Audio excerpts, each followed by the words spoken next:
Hello दोस्तों, welcome to my channel. दोस्तों, आज की वीडियो में एसएससी कांस्टेबल जीडी के प्रीवियस ईयर सीरीज में आप देख सकते हैं कि 23 जनवरी को पूछे गए शिफ्ट नंबर 4 में जितने सारे क्वेश्चंस होंगे मैथ्स का, इन सबको हम लोग डिस्कस करने वाले हैं बेहतरीन तरीके से। जैसे कि आपको पता है कि हम लोग प्रीवियस ईयर का सीरीज चला रहे हैं, तो ये हमारा सेट नंबर कौन सा है मुझे याद नहीं, ठीक है, लेकिन ये पूरा का पूरा सेट हम लोग खत्म करने वाले हैं। जीडी का जो पेपर हुआ था जनवरी में हुआ था और फरवरी में हुआ था लास्ट ईयर 23 में, ठीक है। तो जो 2024 का पेपर होने वाला है जीडी वाला फरवरी मार्च में, ठीक है, अभी आने वाला 2024 में, तो उसके लिए कितना इंपॉर्टेंट है ये आपको मालूम है दोस्तों, क्योंकि हमने भी सीजीएल क्रैक किया 2 बार, तो मुझे मालूम है कि कितना इंपॉर्टेंट होता है आपके लिए प्रीवियस ईयर सीरीज। चाहे वो बात करें मैथ्स का, चाहे इंग्लिश का, चाहे रीजनिंग का, हर एक सवाल का ट्रेंड देखकर ही आगे आने वाले हर एक एग्जाम में उससे संबंधित सवाल आते रहते हैं, ठीक है दोस्तों। तो अगर एक शिफ्ट के अंदर 4 या 5 सवाल भी अगर आपके लिए इंपॉर्टेंट होता है, तो बहुत ज़्यादा आपको फायदा होने वाला है प्रिपरेशन के कंडीशन में, ठीक है दोस्तों। तो आइए हम लोग शुरुआत करते हैं, चलते हैं हम लोग सीधे मैथ्स के सवालों की तरफ। ये रीजनिंग है ना, यहाँ से आपका जीके है। आप देखेंगे यहाँ से एलिमेंट्री मैथमेटिक्स शुरू हो रहा है, ठीक है। तो हम लोग शुरुआत करने वाले पहला सवाल क्या बोलता है कि 4 गायों को 30 मीटर लंबाई और 20 मीटर चौड़ाई के आयताकार खेत के 4 कोनों पर बांधा गया है। रस्सी की लंबाई अगर 7 मीटर है, तो आपसे कह रहा है भाई कि खेत का ऐसा कितना क्षेत्र है जहां गाय चर नहीं सकती। मैं आपको फिगर के द्वारा समझाना चाहता हूँ पहले कि यहाँ पे 4 गाय हैं, सॉरी टेढ़ा हो गया, कोई बात नहीं, फिर से कर लेते हैं। आप जरा देखो, अगर मैं एक आयत का निर्माण करूं तो इस तरह हम बना सकते हैं, ये एक रेक्टेंगल, ठीक है। और यहाँ पे कह रहा है कि रेक्टेंगल में 30 मीटर की लंबाई है, मतलब इसकी लंबाई कितनी दे रखी है 30 मीटर। जो चौड़ाई है भाई वो कितना है 20 मीटर, ऐसा कुछ यहाँ पे दे रखा है, ठीक है भाई। ओके, अगला बात ये है कि चारों कोने पे 7 मीटर लंबाई, रस्सी की लंबाई, यहाँ पे आपसे कह रहा है कि जो गाय चढ़ेगा तो कहीं ना कहीं एक सेंटर के रूप में यहाँ पे जो रेडियस होगा, रेडियस कितना दे रखा है 7 मीटर का रेडियस है। तो ऐसे करते करते देख सकते हैं कि चारों कोने पे जो है गाय को बांधा गया, तो इतना चरेगा वो चारों तरफ, ठीक है। तो आपसे कह रहा है कितना ऐसा क्षेत्र है जहाँ पे गाय नहीं चढ़ सकती, मतलब ये वाला एरिया आपको फाइंड आउट करना है। तो कैसे निकाल पाएंगे एरिया? तो ये एरिया निकालने के लिए मैं कह सकता हूँ कि एरिया ऑफ रेक्टेंगल में से अगर हम माइनस कर दें एरिया ऑफ 4 क्वाड्रेंट्स जो यहाँ पे दे रखा है, क्योंकि चारों क्वाड्रेंट होगा सर्कल वाला, तो ये आप देखेंगे एंगल कितना है 90। तो 4 क्वाड्रेंट का मतलब हुआ, अगर 90 गुना 4 करेंगे 360 कंप्लीट सर्कल हो जाएगा। मतलब मैं कह सकता हूँ कि एरिया ऑफ रेक्टेंगल में से अगर हम माइनस कर दें एरिया ऑफ कंप्लीट सर्कल या फिर सर्कल लिखो, तो तुम्हारा काम हो जाएगा, ठीक है मेरे भाई। अगर हमको एरिया निकालना रेक्टेंगल का तो कितना बोलेंगे 30 × 20, ठीक है भाई। और माइनस कर दो पाई आर स्क्वायर, पाई आर की वैल्यू 7 का स्क्वायर, ठीक है भाई। समझ के बाद इसको बोलेंगे हम लोग 600। इसको तुम गुना भाग करोगे तो आ जाएगा 154, तो माइनस करो तो बन जाएगा 446 metre square. This is the required answer. एक बढ़िया सवाल से हम लोगों ने शुरुआत किया है, आप इसको टिक आउट कर सकते हैं, बढ़िया सवाल है। आगे बढ़ते हैं, नंबर 2 पे चलते हैं। नंबर 2 बोलते हैं कि एक नाव जो है धारा के दिशा में 12 किलोमीटर दूरी 4 घंटे में तय करती है। आपसे बोला कि धारा के दिशा में मतलब 12 किलोमीटर 4 घंटे में, यानी कि x प्लस वाई, धारा की दिशा में ये जो स्पीड है वो कितना आ जाएगा 12/4, यानी कि 3 हो जाएगा किलोमीटर पर आवर। ओके, विपरीत दिशा में यानी कि x माइनस वाई की बात करें 6 किलोमीटर दूरी उतना ही समय में करती है, 6 किलोमीटर बटा 4 यानी कि 1.5 कह सकते हैं। तो आपसे कह रहा है कि शांत जल में नाव की चाल ज्ञात कीजिए। नाव का चाल मतलब x की वैल्यू को फाइंड आउट करनी है। x निकालने के लिए हम क्या करेंगे, दोनों को जोड़ के हाफ कर देंगे, यानी कि 4.5 का आधा, ये तुम्हारा x का वैल्यू होगा। x कुछ और नहीं बल्कि नाव की चाल है, 2.25 kilometre per hour is the required नाव की चाल ऑफ दिस क्वेश्चन। आगे बढ़े, नंबर 3 पे चलते हैं। किसी धनराशि को a b और c में डिवाइड करना है 5, 7, 11 के बीच में। तो आपसे कह रहा है कि b को a से इतना अधिक मिलता है, तो b का हिस्सा ज्ञात करो। b को a से कितना अधिक मिलता है 1500। आप यहाँ देख रहे हैं b को a से सिर्फ 2 एक्स्ट्रा मिलता है, 2 कम डिवाइड कर देंगे और इनटू आपको निकालना है b का हिस्सा। तो b का हिस्सा है कितना एक्चुअल में 7 के बराबर। ये तुम्हारा कुछ और नहीं बल्कि पार्ट ऑफ b है, बोल सकते हैं भाई। आओ जरा काटे और आंसर निकालें। 2 से काटेंगे 750 बार में, 7 सते 49 और 350 और यानी कि 5250 रुपया। इतना रुपया मिलने वाला है किसको, किसका हिस्सा है भाई, तो ये बी को हिस्सा मिलेगा। नंबर 3 पे आते हैं। 2 ट्रेनें एक सीधी रेखा पर एक दूसरे को 155 किलोमीटर की दूरी पे हैं। एक ट्रेन ए से इतना एम पर निकलती है, 7 बजे मॉर्निंग में निकलती है 20 किलोमीटर की चाल से। इसको हम शॉर्टकट भी कर सकते हैं, लेकिन थोड़ा हम समझाने के लिए हम क्या करते, थोड़ा टाइम लगाते हैं कभी कभी। तो आप देख सकते 2 स्टेशन है यहाँ पे, एक हमारा ए यहाँ पे और बी तुम्हारा यहाँ पे है, ठीक है। दोनों का बीच का डिस्टेंस कितना है, 155 किलोमीटर। ट्रेन ए जो है 7 बजे मॉर्निंग में चलती है और इसकी स्पीड कितनी है भाई, तो 20 किलोमीटर पर आवर। और टाइम कितना हो रहा है, 7 बज रहा है मॉर्निंग, ठीक है भाई, बोल सकता हूँ। आगे देख, दूसरी ट्रेन बी से 8 बजे निकलती है, इसकी स्पीड कितनी है बी वाले की, 25 किलोमीटर पर आवर, और ये निकलती है भाई 8 बजे मॉर्निंग में। तो कह रहा है कि ए की ओर चलती है तो किस समय मिलेंगी, किस टाइम पे मिलेंगी, आपको वो निकालना है। अब मुझे एक बात बताओ, जब ये 7 बजे चलेगा पहले चल देगा और ये 8 बजे चलने वाला, मतलब ये 1 घंटा जब तक चलेगा ना, तब तक ये अभी नहीं चल रहा होगा बी, मतलब मैं बोल सकता हूँ कि 1 घंटा में ये 20 के स्पीड से 20 किलोमीटर आगे आ चुका होगा, मैं बोल सकता हूँ। अब इन दोनों के बीच का जो डिस्टेंस है वो सिर्फ 135 किलोमीटर रह चुका है। अब यहाँ इस पॉइंट पे इसके लिए 8 बज चुका है, बोलिए, और यहाँ भी इस पॉइंट पे इसके लिए 8 बजा हुआ है, अब दोनों चलेंगे। तो अब मैं क्या बोलूंगा, अब मैं क्या बोलूंगा कि 135 किलोमीटर और डिस्टेंस अगर दोनों के बीच का 135 है और दोनों विपरीत दिशा में अगर चल रहे हैं, तो स्पीड क्या करेंगे, दोनों का जोड़ देंगे, यानी कि 20 प्लस 25 यानी कि 45 किलोमीटर पर आवर। और ये कुछ और नहीं बल्कि टाइम टू मीट होगा। ये बात समझ में आ रही है नहीं, ये टाइम टू मीट मिलेगा, जो कि हमारा 3 से कटेगा पूरा पूरा, और 3 घंटा आपको देखने को मिल रहा है। मतलब मैं ये कहूंगा कि 8 बजने के बाद 3 घंटा और लगेगा, जिससे कि इन दोनों की मुलाकात होने वाली है। तो 8 में अगर 3 जोड़ देंगे तो कितना बन जाएगा भाई, 11 बजे इन दोनों की मुलाकात होगी। ये बढ़िया सवाल आपको देखने को मिला है, बेहतरीन। ठीक है, आप इसको इंपॉर्टेंट लगा लीजिए, वेरी इंपॉर्टेंट, बढ़िया सवाल। आगे बढ़ते हैं और 5 पे आते हैं। ए और बी किसी कार्य को 8 दिन में पूरा करते हैं, जबकि ए अकेले इस काम को 16 दिन में पूरा कर सकता है। तो बी 50% क्षमता से कार्य करता है, तो ए और बी मिलकर कितने दिनों में काम को पूरा कर पाएंगे। बेहतरीन नहीं बल्कि आसान ही आप देखेंगे। आपसे कह रहे हैं कि ए और बी मिल जाएंगे तो सिर्फ 8 दिन लगेगा, ए अकेला जो है 16 दिन लगाते हैं, और बी पहले इफिशियंसी निकालते हैं। तो कैसे निकाल पाएंगे आप बताओ, 8 और 16 की जो एलसीएम होगी वो 16 हो जाएगी, मतलब इफिशियंसी कितनी हो जाएगी भाई, तो 8 दूना 16 और ए की वैल्यू 1, 16 गुना 16 गुना 1 यानी कि 1 इफिशियंसी हो जाएगी। अगर ए का 1 है दोनों का, तो मतलब बी का वैल्यू इफिशियंसी कितनी रही होगी, एक ही रही होगी। आपसे ये कह रहा है भाई, अगर काम पूरा 16 ही रहे लेकिन बी अपने 50% इफिशियंसी से काम करे, मतलब एक के बदले ये 0.5 से काम करे, तो मैं कह सकता हूं कि एक पूरा और बी का आधा यानी कि 1.5 से अगर हम डिवाइड करें, तो ये तुम्हारा टाइम पूछ रहा है कितना टाइम लगेगा, तो आप बता दो। 16/1.5 यानी कि अगर हम उसको उल्टा करें तो 16 × 2 यानी कि 32/3 दिन। This is the required days जो कि लगने वाला है इस काम को पूरा करने के लिए। आसान सवाल था। नंबर 6 पे आते हैं। प्रथम 9 अभाज्य संख्याओं का एवरेज निकालना है। प्रथम 9 अभाज्य संख्याओं का एवरेज, कौन कौन सा अभाज्य संख्या है पहले वो 9 लिखते हैं। तो 2 है, फिर 3 है, फिर 5 है, फिर 7 है, 9 नहीं है, 11 है, फिर 13 है, फिर बोलेंगे 17 है, फिर बोलेंगे 19 है। 9 हुआ कि नहीं, 3 4 4 8, फिर यहाँ पे 23 है। इन सबको जोड़ के आपको करना है 9 से डिवीजन, दूसरा कोई ऑप्शन नहीं है, जोड़ना ही पड़ेगा। कौन तो कह रहा है कि सर यहाँ पे 2 अभाज्य संख्या आएगा, बिल्कुल। 2 इज अ प्राइम नंबर, 2 को क्या बोलते हैं, स्मॉलेस्ट प्राइम नंबर। आप इसको इवन नंबर ना बोले, इवन नंबर तो है ही लेकिन स्मॉलेस्ट प्राइम नंबर है, क्योंकि प्राइम नंबर का डेफिनेशन क्या बोलता है कि जो खुद से घटे और एक से घटे। अब 2 को देखो, एक से कटेगा या फिर 2 से कटेगा, बात तो सेम है। So this is the smallest prime number. आइए जरा जोड़ते हैं, कितना हो जाएगा, 3 2 5 5 10, 10 और फिर 13 और 7 20 यानी कि 30 बन गया। 30 बन गया ना, और फिर 11 19 फिर से 30 बन गया यानी कि 60 बन गया। 60 बन गया भाई। और फिर 23 और 17 यानी कि 40 बन गया, यानी कि 100/9। क्लियर है। तो 11 9 99 और एक बचे गया और बटा 9। This is the required average of this 9 prime numbers. उम्मीद है आपको समझ में आ गया होगा। आगे बढ़ते हैं, 7 पे आते हैं। 6 क्रमागत विषम संख्याओं का एवरेज कितना है, 68 है। तो आपको सबसे बड़ी और सबसे छोटी संख्या के बीच का अंतर का घन कितना है वो आपको फाइंड आउट करनी है। अब मुझे एक बात बताओ, सबसे अगर 6 क्रमागत विषम संख्याओं का एवरेज है, तो या तो आप इसको बेसिक तरीके से कैसे कर सकते हैं, बेसिक तरीके से आप सोच सकते हैं इसको कि 68 अगर 6 क्रमागत विषम संख्याओं का एवरेज है, अगर मैं मांगू, मैं रिलेट करना चाहूँ कि वो 6 संख्याओं कौन कौन से होगी, तो आप कैसे मानते थे, याद है, x+1 और ये x-1 याद है।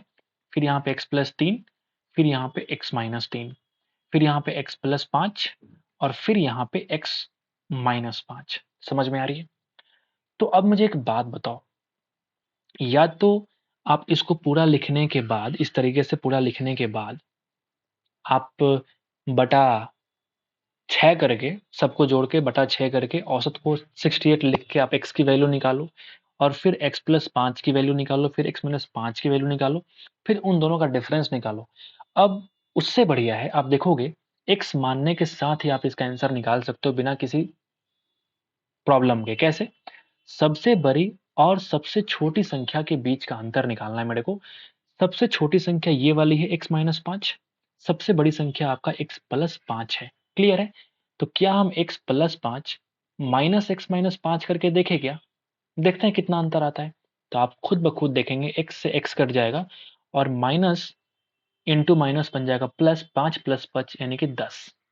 हमको डिफरेंस सिर्फ लेट करने से ही मिल गया, तो हमको एवरेज का फॉर्मूला लगाने का जरूरत ही नहीं पड़ा।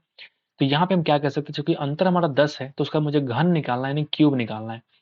तो 10 का क्यूब कितना होता है भाई? आप बोलेंगे 1000। So this is the answer. इस तरीके से आप बिना x की वैल्यू निकाले आप इसका आंसर निकाल सकते हैं।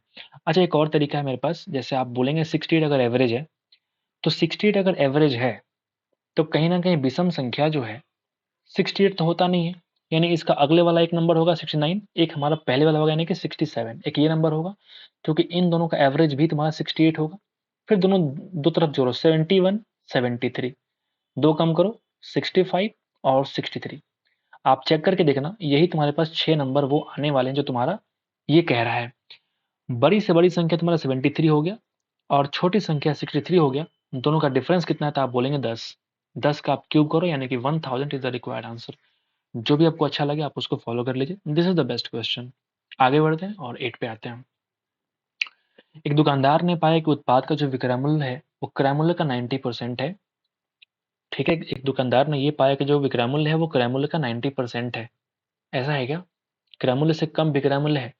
विक्रय मूल्य जो है वो 90 रुपीज पर केजी है, अतः लाभ प्राप्त करने के लिए वो 1 केजी के स्थान पर केवल 800 ग्राम तौलता है। इस उत्पाद के 1 केजी को बेचने पर दुकानदार द्वारा अर्जित लाभ फाइंड करिए। कोई दिक्कत नहीं, इस 90 रुपीज पर केजी का मतलब भी नहीं है, जरूरत भी नहीं है। आप देखेंगे सिंपल तरीके से कैसे हम यहाँ पे लिख सकते हैं सीपी और एसपी का रेशियो। आपसे कह रहा है कि 90% है क्रय मूल्य का विक्रय मूल्य, मतलब कह रहा है कि अगर सीपी 100 रुपया है तो एसपी तुम्हारा 90 रुपया है। ये तुम्हारा पहले से कह रहा है, लेकिन साथ साथ ये भी कह रहा है कि 1000 ग्राम के बदले हमने सिर्फ 800 ग्राम का इस्तेमाल किया है। तो अब इसको लाभ होगा ना कि हानि होगा। दो जीरो से दो जीरो कट जाएगा, यहाँ पे देखेंगे एक जीरो से एक जीरो और कट जाएगा, एक ये एक इससे कट जाएगा, 8 बनेगा 9। अब बताओ लाभ है कि हानि है? बेशक ये तो प्रॉफिट है, बेशक ये तो प्रॉफिट है। लेकिन 8 और 9 में अगर प्रॉफिट आप चेक करेंगे तो अर्जित लाभ देखो कितना हो जाएगा, 1/8, इसको बोलते हैं 12.5%, लेकिन आंसर दिया है 10%। सोचने वाली बात है। फिर से पढ़ते हैं। एक दुकानदार ने पाया कि उत्पाद का विक्रय मूल्य जो है वो क्रय मूल्य का 90% है। अगर विक्रय मूल्य हमने 100 मान लिया तो क्रय मूल्य तुम्हारा, सॉरी, अगर क्रय मूल्य हमने 100 मान लिया तो विक्रय मूल्य क्रय मूल्य का 90% यानी कि 90 के बराबर, बिल्कुल ठीक। विक्रय मूल्य 90 है पर केजी कह भी रहा है, कोई दिक्कत नहीं। 90 अगर ये है तुम्हारा 100 वो होगा। तो लाभ प्राप्त करने के लिए वो 1 केजी के स्थान पर केवल 800 ग्राम तौलता है। 1 केजी के स्थान पर केवल 800 ग्राम तौलता है। इस उत्पाद के 1 केजी को बेचने पर दुकानदार द्वारा अर्जित लाभ, अच्छा अच्छा ठीक है ठीक है ठीक है, बढ़िया सवाल। ये तुम्हारा प्रॉफिट का परसेंटेज आ गया कि कितना प्रॉफिट तुम्हारा मिला है। 12.5% प्रॉफिट हुआ है, लेकिन आपसे कह रहा है कि उसका रुपया बताना, कितना रुपया लाभ हुआ। तो 12.5% किसका, मुझे बताओ। 12.5% किसका निकालेंगे प्रॉफिट, बताइए।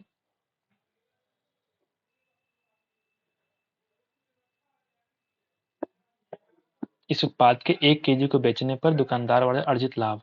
अब यहाँ पे देख रखा है कि एसपी तुम्हारा दे रखा है 90 रुपया है, यानी ये जो 90 रुपया है आपको प्रॉफिट कितना हो रहा है 12.5, आपको सीपी निकालना है। मतलब अगर मैं प्रॉफिट को मानूं 1/8, तो मैं कह सकता हूं कि 8 रुपया के वस्तु पर 1 रुपया हमको प्रॉफिट हो रहा है।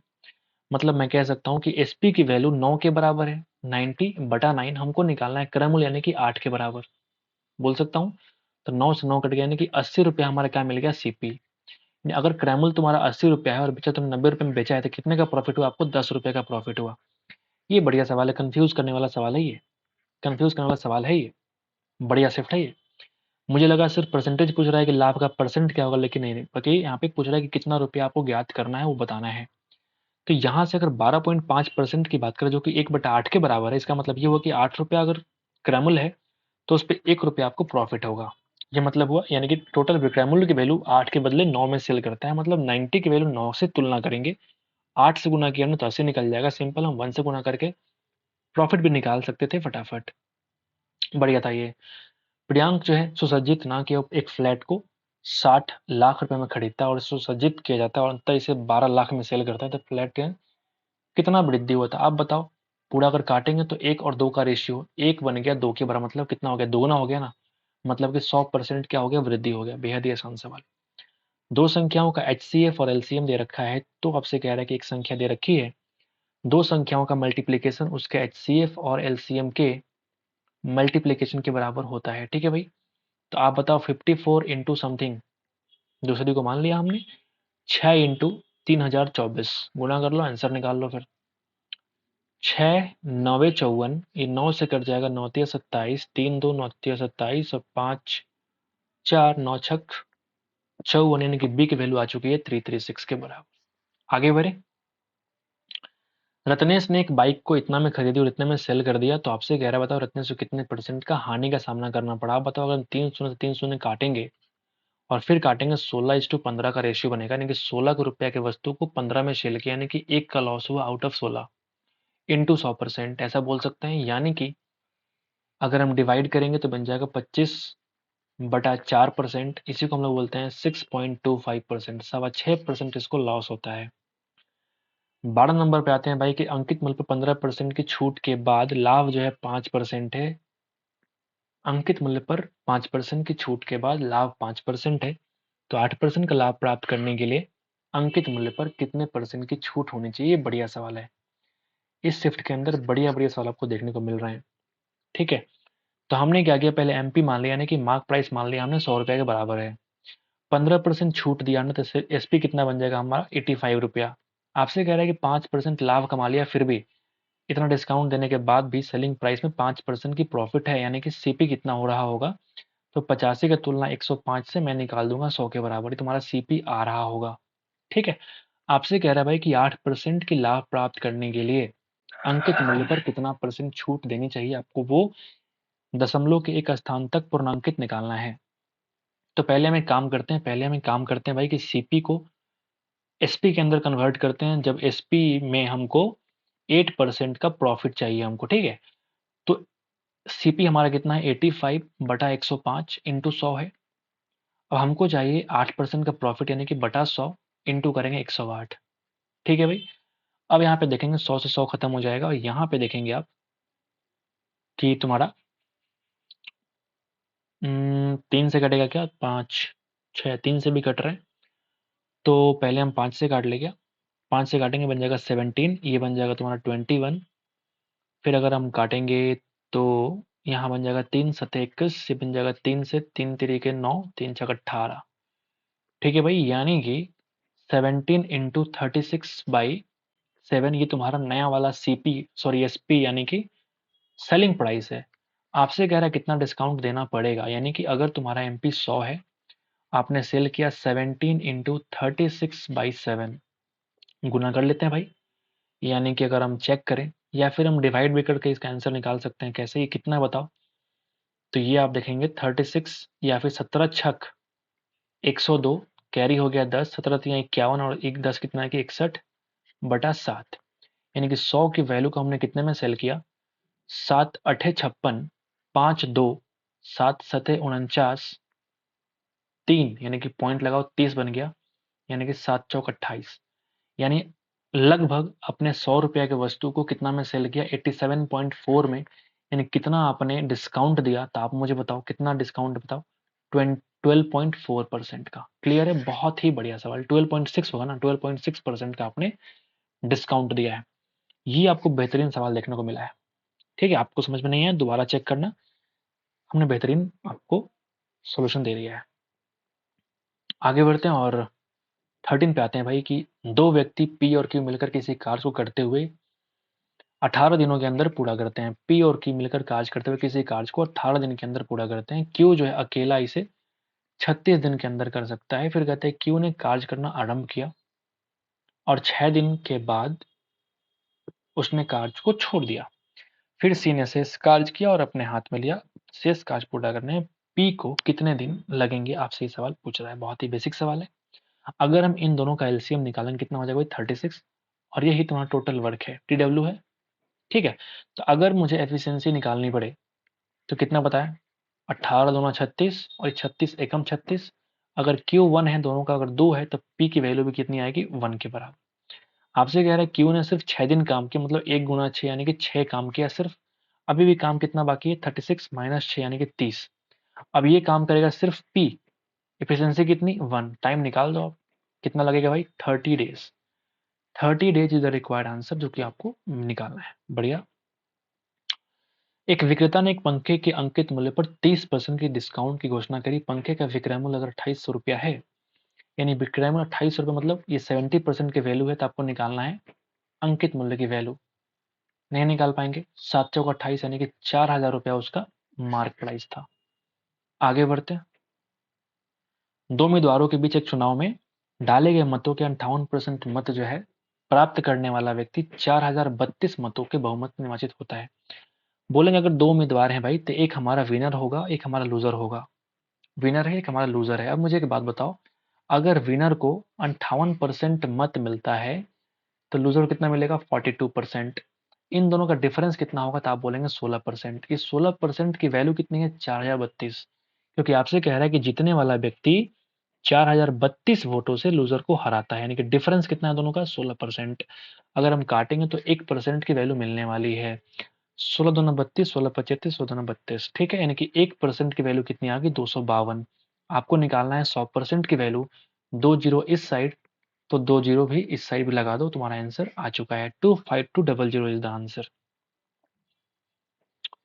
एक व्यक्ति है, निश्चित धनराशि उधार लेता है, उसका भुगतान 2 वर्षों में 2 समान किस्तों में कर देता है। यदि वार्षिक चक्रवृद्धि के मामले में चक्रवृद्धि ब्याज की गणना 5% प्रति वर्ष की दर से की जाती है और यह वार्षिक रूप से 832 नहीं बल्कि 882 रुपए का भुगतान करता है ना, 882 रुपए का भुगतान करता है, तो आपसे कहता है कि उसकी कितनी धनराशि उधार ली थी। ये बढ़िया सवाल आपको देखने को मिला है। अब जरा मुझे एक बात बताओ, 2 वर्ष का किस्त देना है मुझे और 5% का ब्याज है। मतलब अगर मैं बोलूं आपसे कि 100 रुपए की वस्तु हमको 105 रुपए में देना पड़ेगा। अगर हमने किसी से 100 रुपए उधार लिया, अगले साल हमको 105 पेड करना पड़ेगा। अगर हम काटेंगे तो वैल्यू कितना बनेगा 20 रुपए की वैल्यू हमको 21 पेड करना पड़ेगा अगले साल। ये सिर्फ एक साल की कहानी है। अगले साल ये 20 का स्क्वायर बन जाएगा, मतलब 400 बन जाएगा 441, जो कि कंपाउंडिंग की बात हो रही है भाई, सिंपल इंटरेस्ट नहीं है, ये कंपाउंडिंग की बात कर रहे हैं। समझ गए बात। अब यहाँ पे मुझे एक बात बताओ, दोनों ही केस में आप बोलेंगे 882 का भुगतान करता है, यानी अगर इस साइड तुम्हारा मूलधन हुआ तो तुम्हारी इंस्टॉलमेंट की कहानी है। मतलब इन दोनों को मुझे करना पड़ेगा इक्वल, तो यहाँ भी 21 से गुना करेंगे और यहाँ भी हम 21 से गुना करेंगे, कोई दिक्कत नहीं है। तो ये बन जाएगा तुम्हारा 441, ये बन जाएगा तुम्हारा 441, कोई दिक्कत नहीं। ये बन जाएगा 440, सॉरी 420, और ये बन जाएगा 400। इन दोनों का सम क्या बनाएगा, मूलधन बनाएगा, यानी कि प्रिंसिपल अमाउंट। और ये वाला क्या है, इंस्टॉलमेंट है, दोनों इक्वल इंस्टॉलमेंट। अब मुझे एक बात बताओ, यहाँ पे इक्वल इंस्टॉलमेंट दे रखा है 882 और यहाँ पे 441, यानी कि 882 का तुलना करेंगे 441 से। आपको निकालना है मूलधन, यानी कि 400 प्लस 420 यानी कि 820। कर दो गुना, आंसर निकाल लो। ये कट जाएगा पूरा पूरा 2 से, यानी कि हमारा आंसर कितना हो जाएगा 1640 रुपया हमने किसी से उधार लिया था। बढ़िया सवाल, बढ़िया कंपाउंडिंग, बढ़िया इंस्टॉलमेंट, क्या मजेदार सवाल है, मजा आ गया भाई। 17 नंबर पे आते हैं, निम्न में से कौन सी संख्या 24 से डिविजिबल है। 24 से डिविजिबल होने के लिए आप मुझे बताओ, ये 8 से भी होगा और ये 3 से भी होगा। 3 से होने के लिए हम चेक करेंगे भाई डिजिट का सम, 8 से होने के लिए हम चेक करेंगे भाई अंतिम 3 डिजिट। अगर 8 से कट जाए तो वो संख्या पूरी पूरी 8 से कट जाती है। ये देखो 8 से कटेगा, नहीं कटेगा, छोड़ दो इसको। 9 4 13 2 15, 3 से केवल कट रहा है। यहाँ देखो 5 5 10 18, 3 से कट रहा है, लेकिन क्या ये 8 से कट रहा है, 8 × 5 = 40, 58 नहीं कट रहा है, मतलब यहाँ पे चेक करो जो 8 से भी कटे और 3 से भी कटे। Option number 3 is the required answer. यदि 8 और 18 का तीसरा समानुपात 2 81 और x² + 2x + 2 के चौथे समानुपात के समान है, तो आपसे कह रहा है भाई 281 और तो x का मान ज्ञात करें। उम्मीद है कि बढ़िया सवाल आपको देखने को मिले। अगर आपसे कह रहा है कि तीसरा समानुपात निकालिए किसका, थर्ड प्रोपोर्शन ऑफ 818। जब भी आपको थर्ड निकालना होता है तो हम सेकंड वाले को रिपीट कर देते हैं, और थर्ड को मान लिया हमने कि वो x यहाँ पे लिखा हुआ है, x को हम छोड़ देते हैं, हम मान लेते हैं भाई इसको a मान लेते हैं भाई, सिंपल। ठीक है, अब मुझे एक बात बताओ, क्या इसको हम निकाल सकते हैं a की वैल्यू? 8/18, मुझे फॉर्मूला याद नहीं होता भाई, 18/a ऐसा कर सकता हूँ। जरा काटो, जरा a की वैल्यू निकालो। आप देखेंगे ये 4, ये बन जाएगा 9, ये बन जाएगा 2 और ये बन जाएगा 9, यानी a की वैल्यू आ चुकी है भाई 81/2। थर्ड प्रोपोर्शन मेरे को आ चुका है। ठीक है, ओके। अब निकालना है फोर्थ प्रोपोर्शन, तो यहां हम क्या बनेंगे, 2/81 is equal to x² + 2x + 2 by, इस फोर्थ को हम मान लेते हैं कि वो b के बराबर है। इस फोर्थ को हम मान लिया हमने कि वो b के बराबर है। ठीक है भाई, तो यहां से कुछ कटने वाला है नहीं, तो क्या क्यों नहीं हम b के वैल्यू को निकाल लेते हैं। जो b की वैल्यू कितनी आएगी, 81 × x² + 2x + 2 और डिवाइड करेंगे भाई 2 के बराबर। अब सवाल तुमसे ये कह रहा है कि तीसरा समानुपातवा ये चौथे समानुपातवा के बराबर है, समान है, लिखा हुआ है। तो x की वैल्यू निकालनी है, मतलब आपसे सिंपल तरीके से कह रहा है कि a की वैल्यू b के बराबर है। तो b की वैल्यू इतनी अगर है तो क्यों ना हम a की वैल्यू के बराबर कर दें, 81/2 के बराबर यहाँ पे कर दें। कर देता हूँ, ये पूरा पूरा इस 2 और 81 से कट जाएगा, मतलब सिंपल तरीके से बोलो, x² + 2x + 2 की वैल्यू 1 के बराबर है। बोलूं, यानी मैं बोल सकता हूँ कि x² + 2x, इस 1 को इधर लाओ, मतलब +1 इज इक्वल टू 0। अब आप देखेंगे कुछ और नहीं बल्कि ये x + 1 का होल स्क्वायर है, इज इक्वल टू 0। यानी कि हम क्या बोल सकते हैं कि x + 1 की वैल्यू 0 के बराबर, यानी कि x की वैल्यू -1 के बराबर। बहुत बढ़िया सवाल, मजेदार सवाल, मजा आया करके। ठीक है, लगा था कोई दिक्कत होगा, लेकिन यहाँ बिल्कुल कोई दिक्कत नहीं, आसानी से हम लोगों ने आंसर के पास पहुंच गए और x की वैल्यू -1 आ चुकी है। 19 पे आते हैं। एक निश्चित राशि के लिए 20%, क्या कह रहे हैं भाई, एक निश्चित राशि के लिए 20% प्रति ब्याज दर पर 1.5 वर्ष के चक्रवृद्धि ब्याज और साधारण ब्याज के बीच का अंतर 6,200 रुपया अगर है, जब ब्याज अर्धवार्षिक रूप से चक्रवृद्धि किया जाता है तो धनराशि ज्ञात कीजिए। ये आपका बढ़िया सवाल देखने को मिल रहा है। जब तुम्हारा रेट ऑफ इंटरेस्ट 20% है और टाइम अगर 1.5 साल है, तो अगर हम सिंपल इंटरेस्ट की बात करें कितना हो जाएगा बताओ। 20% 1 साल का, तो 1.5 साल का 20 और आधा यानी कि 10% और यानी कि 30%।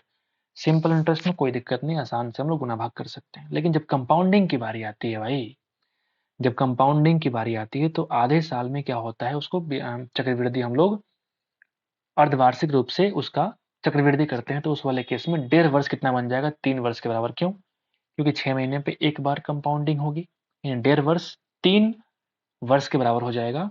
और रेट ऑफ इंटरेस्ट अगर 20 पूरे साल का है तो आधे साल को हम बोलेंगे 10% के बराबर, यानी कि 10% का 3 साल आपको निकालना पड़ेगा, जो कि आपको याद होगा 33.1% के बराबर। आप फार्मूले से करेंगे दिमाग खराब हो जाएगा, इसलिए हमने शॉर्टकट तरीके से करने की कोशिश किया है। इन दोनों का डिफरेंस निकालेंगे अगर आप, तो 3.1% आएगा। और इसी 3.1% की वैल्यू 6200 रुपया आपको दे रखी है। क्या बात है, मजेदार मजेदार तहलका। इस डेसिमल को हटाएंगे तो बटा बन जाएगा 10, 31 से कट जाएगा 2 बार में, यानी आपसे कह रहा है कि 1% की वैल्यू आ चुकी है 2000। आपसे निकालना है धनराशि। धनराशि हमेशा कितना होता है, 100%, यानी कि एक पे हमने 2 जीरो लगाया है, तो यहाँ भी आप 2 जीरो और बढ़ा दो, और this is the required answer. 2 lakh रुपया इज द रिक्वायर्ड मूलधन ऑफ दिस क्वेश्चन। आप फॉर्मूले से करेंगे, 2-3 पन्ने और लेके आना बड़े बड़े। ये शॉर्टेस्ट मेथड है, फटाफट करने के तरीके हैं और बेस्ट मेथड है। उम्मीद करते हैं कि आपको समझ आ गया होगा। आप इसको भी वेरी इंपॉर्टेंट मार्क कर सकते हैं। बेहतरीन बेहतरीन, मजा आ गया। चलते हैं अंतिम सवाल की तरफ। देखता हूँ क्या कहता है। एक लंबवृत्तीय बेलन है, सिलेंडर की बात करता है, जहाँ पे वॉल्यूम दे रखा है, आधार का एरिया दे रखा है, हाइट दे रखा है, तो आपको बेलन का व्यास निकालना है। ठीक है, रूट के अंदर आंसर में पाई दे रखा है, मतलब पाई को हमें तोड़ना नहीं पड़ेगा, पाई में ही आंसर आपको दे रखा है। ठीक है, अगर मेरे भाई वॉल्यूम होता है पाई आर स्क्वायर एच, जिसकी वैल्यू है कितनी, बताओ बताओ, जिसकी वैल्यू है कितनी, तो आप बोलेंगे 180 सेंटीमीटर क्यूब। 180 सेंटीमीटर क्यूब, इसका आधार का एरिया दे दिया, हाइट दे दिया। कितने गंदे सवाल है भाई। जब मुझे आधार का एरिया पहले से मालूम चल ही गया, तो मुझे ये बेलन का आयतन देने का मतलब ही नहीं बनता है। पता है क्यों? क्योंकि आधार का क्षेत्रफल ही होता है पाई इंटू आर स्क्वायर। नीचे क्या होता है, सर्कल। बोलिए। और ये सर्कल का जो एरिया है वही दे रखा है 30 के बराबर। हमको निकालना है रेडियस। पहले रेडियस निकालते हैं, फिर निकालेंगे डायमीटर। तो आर की वैल्यू कितनी आएगी बताओ, 30 बटा पाई का अंडर रूट बोलेंगे। अब चूंकि रेडियस तुम्हारा 30 बटा पाई का अंडर रूट है, तो डायमीटर होगा वो इसका डबल होता है। व्यास 2 इंटू रेडियस, यानी कि 2 टाइम्स 30 बटा pi. This is the required answer. अब यहाँ पे तुमको आयतन भी दे दिया, हाइट भी दे दिया, फिर ये भी दे दिया। पता नहीं इतना सारा वैल्यू देने का मतलब क्या बनता है, किसने सवाल को सेट किया है। बहुत ही घटिया लेवल का वो एग्जामिनर है। कंफ्यूज करने की बात नहीं है, बहुत ही एक्स्ट्रा डाटा आपको दे रखा है। ठीक है, इतने से ही काम चल जाएगा। तो 2√30 upon pi is the required diameter of this question. उम्मीद करते हैं कि आपको इससे पसंद आया होगा। तो आप एक बार लाइक कर दीजिए हमारे वीडियो को, सब्सक्राइब करिए हमारे चैनल को, इस तरह के बेहतरीन सोल्यूशन को पाने के लिए। सो सी यू नेक्स्ट टाइम। आज के लिए इतना ही दोस्तों। Thank you so much for watching the video.